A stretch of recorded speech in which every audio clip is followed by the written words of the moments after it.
Hello and welcome to William's Warhammer World with another exciting episode. And today I'm going to go ahead and talk about the Eldar Wraithlord. It's one of the has been a standard 8 heavy support selection in the Eldar army for some time now. With the new introduction of the new Wraith Knight, people are wondering, is it going to be the Wraith Knight fighting for the heavy support slot, or is it going to be the Wraithlord? And honestly, I think the Wraith Knight is good, but it's just not worth your points in most situations. The Wraithlord, on the other hand, then the configuration I run it in makes up its points, and it's 160 points. So, what I recommend with the Wraithlord is you want it to soak up firepower, because that's what it does. I mean, strength 8, toughness 8, and a 3-up armor save with 3 wounds, so it's going to soak up firepower. And I'm going to go ahead and show you my Eldar Wraithlord and show you his configuration. So here's my Eldar Wraithlord with 2 flamers, a bright lance, and scatter lasers. With this configuration, it's about 160 points. The scatter lasers are good because you get laser lock and you get to reroll.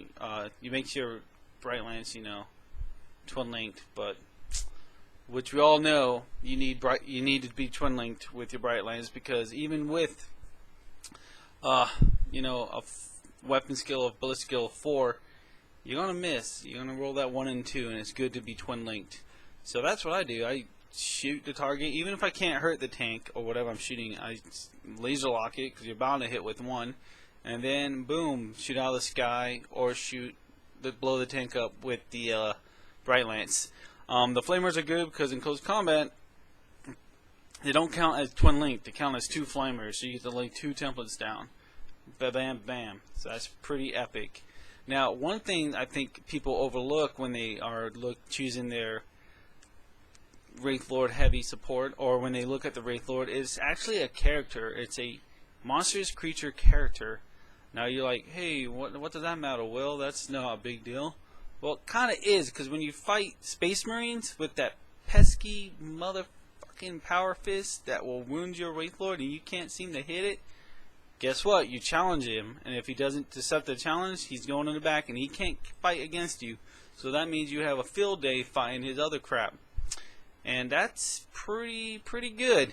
That's going to mess up a lot of people. Now, one of the weaknesses with the actually 2 of the weaknesses of when you bring your Wraithlord, it's with all monster creatures, is force weapons and your poison. Now, armies like Dark Eldar and Tyranids, monster creatures are going to be suffering a lot.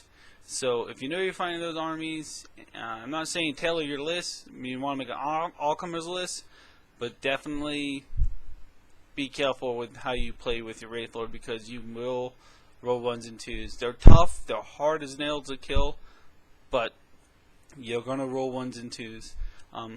Unless you can always have a Farseer nearby and cast Fortune on them to re-roll those armor saves. You can do that, but you want to do other stuff with Farseers, like buff your Dire Avengers or buff your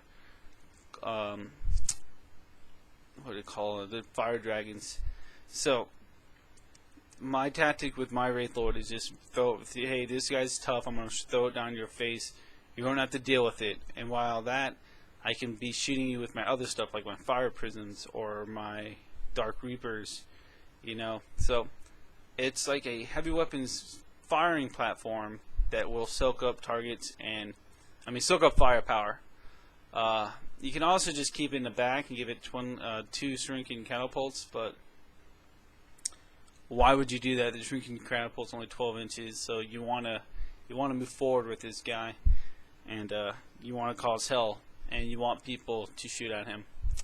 So yeah, what I'm going to start doing is I'm going to bring 1 Wraithlord and probably 2 fire prisms, or maybe 1 Wraithlord, 1 Dark Reaper squad, and 1 fire prism. The fire prisms are phenomenal now with the strength 9 AP 1 lance. That is really awesome. That will mess up tanks. So yeah, I don't know. I'll be posting this some battle reports with my Eldar army, But my theme with my army, just on a little tangent, is that I go for an Eldar craft world that is allied with Dark Eldar, because both the Eldar and the Dark Eldar worship the shrine of Asaman, or Syrian, not Asaman. So they work together. So my Dark Eldar / Eldar army has a lot of movability, a lot of firepower. Use the Eldar for poison attacks, and use the Eldar for their wave serpents, which I'm going to go make a tactical probably on wave serpents next week, because those things are ridiculously powerful now. They are so hard to kill. But back to the Wraithlord. You can do some other stuff with the Wraithlord. You can give it a star cannons, which is good if you want to take down heavy infantry like Marines. You can also give it a shrinking cannon. You can also give it two. You can actually, with the weapons I'm naming, you can give them two. So you can give it 2 bright lances. You can give it 2 scatter lasers. You can give it 2 shrinking cannons. Just 2 star cannons. 2 Eldar missile launchers with plasma and star shards, and they don't count as twin links. So it's pretty impressive. I mean, if you bring 2 scatter lasers, that's 8 shots, and if you have shrinking catapults, that's 12 shots. That's a lot of firepower coming from this guy. So you might want to look into that. You can also give him a Ghost Glaive that gives you +1 strength. You're already strength 8, so it's really not a big deal being strength 9. I mean, it makes it a little easier to crack vehicles, but I don't like the Ghost Glaive on Wraithlords. I think it's stupid. It's a mastercrafted weapon, whoop-de-doo. You're going to have base 3 attacks. You're bound to hit with 1, and you're wounding most things on 2s, and you're probably instant deathing them with your AP2 anyway, because your monster's creature. It does have the Eldar special rules, Ancient Doom and Fearless. If you don't know what Ancient Doom does, it gets a -1 leadership when fighting demons of Slaanesh, which really doesn't matter because Wraithlords are fearless. So there's that.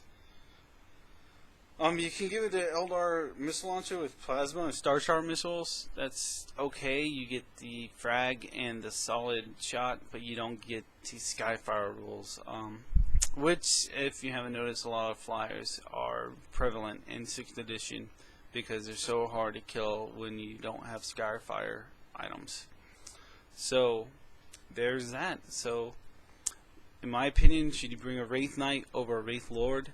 Definitely bring a Wraith Lord. It's cheaper points. They're hard to kill, and they're just, when you're saving so much points, you can put points into other things. More units mean more targets your opponents have to choose from. And yeah, Wraith Knights are cool. They're a great looking model, but to be competitive, I don't think Wraith Knights are that. And yeah, so here's my little spiel on Wraithlords, what I do with my Eldar army. I will definitely post some battle reports. I know I keep saying that, but I'm going to post some. So thanks for watching. If you like what you see, please subscribe and like. If you have any questions or any other things you want me to do tactical reviews on, let me know. I pretty much do everything elves.